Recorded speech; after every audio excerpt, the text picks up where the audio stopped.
साथियों नमस्कार। खोज खबर लाइव में आपका स्वागत है। मैं हूं मनोज प्रियदर्शी। सबसे पहले आप इन दो खबरों को देखिए, उसके बाद मैं इसकी समानता बताऊंगा।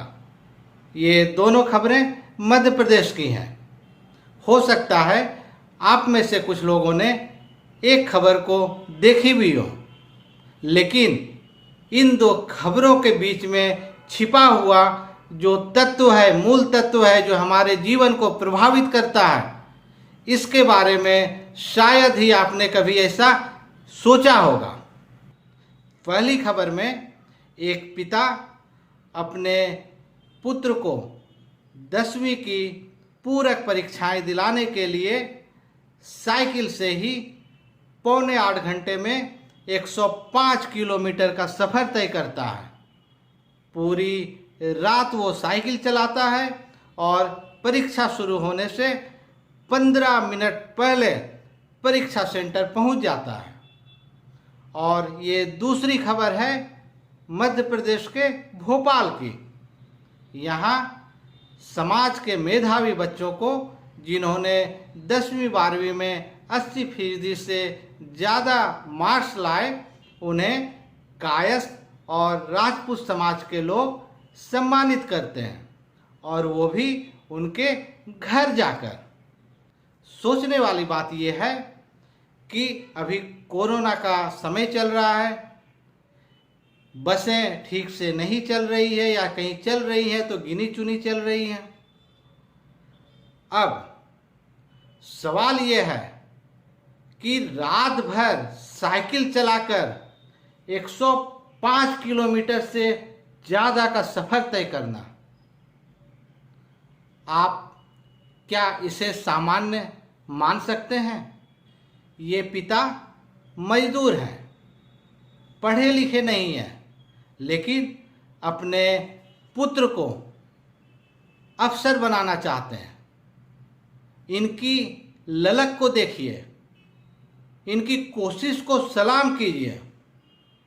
और इसी कोशिश, इसी जज्बे के कारण वो 105 किलोमीटर दूर परीक्षा सेंटर में अपने बच्चे को पहुंचाने के लिए साइकिल से ही निकल जाते हैं, क्योंकि वहां तक बसें नहीं चल रही हैं। चूँकि 3 परीक्षाओं में पूरक हैं, तो इसलिए वो 3 दिन का खाने पीने का सामान भी ले जाते हैं, और ये सब 500 रुपये उधार लेके, कर्ज लेकर। अब आप सोचिए कैसी विडंबना है। ये पिता, ये परिवार मांडू के बैड़ीपुरा गांव में रहता है।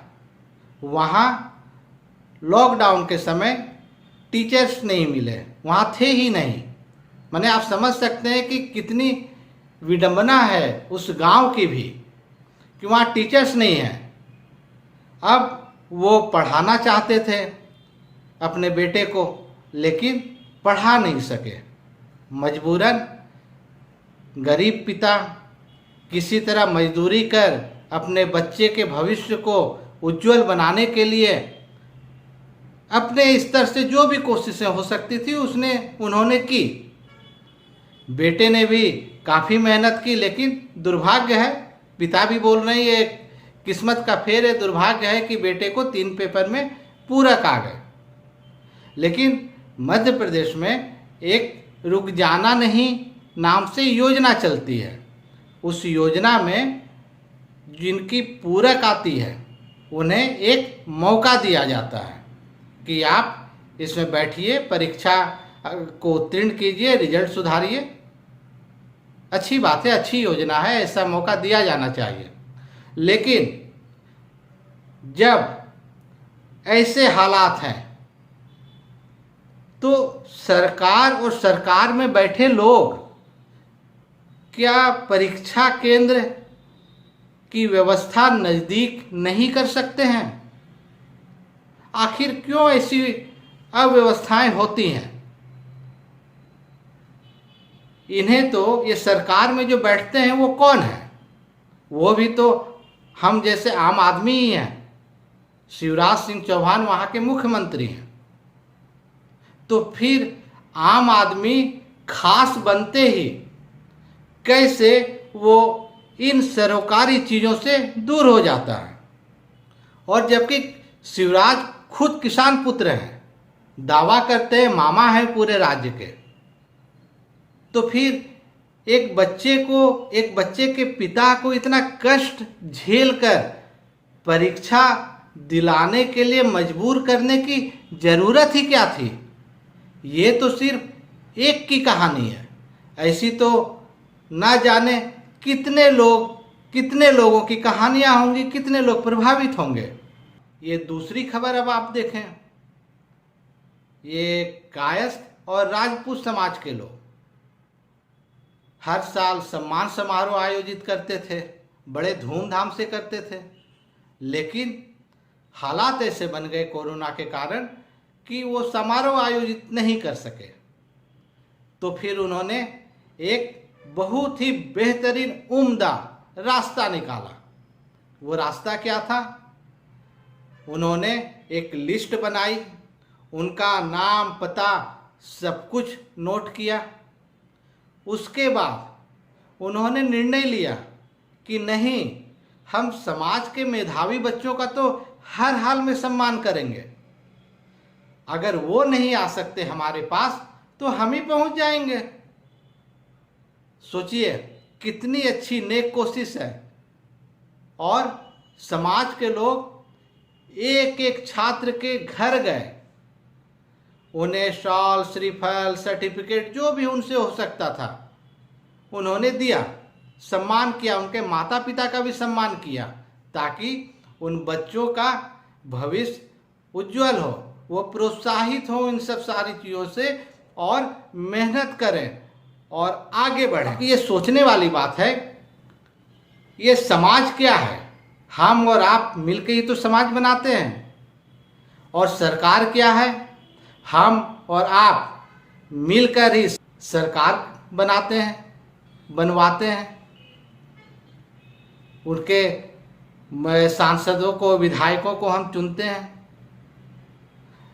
लेकिन जब सरकार बन जाती है, जब सरकार शब्द पे उन्हें घमंड होने लगता है, कुर्सी महत्वपूर्ण लगने लगती है, तो वो समाज से दूर होते जाते हैं।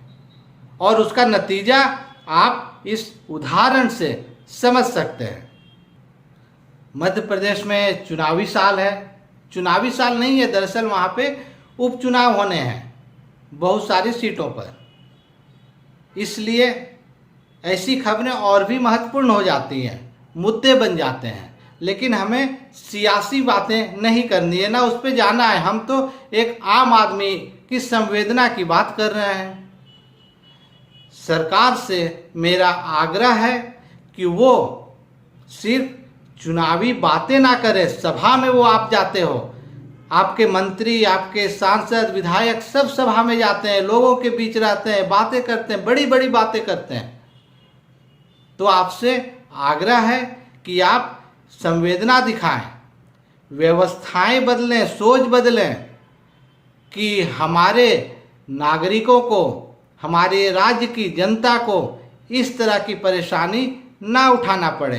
क्या फर्क पड़ जाता कि अगर आप सामने में ही, उनके गांव में ही परीक्षा केंद्र की व्यवस्था कर देते हैं। जब समाज के लोग ये सोच रख सकते हैं तो फिर आपको अपनी जनता के लिए ऐसी सोच तो रखनी ही होगी।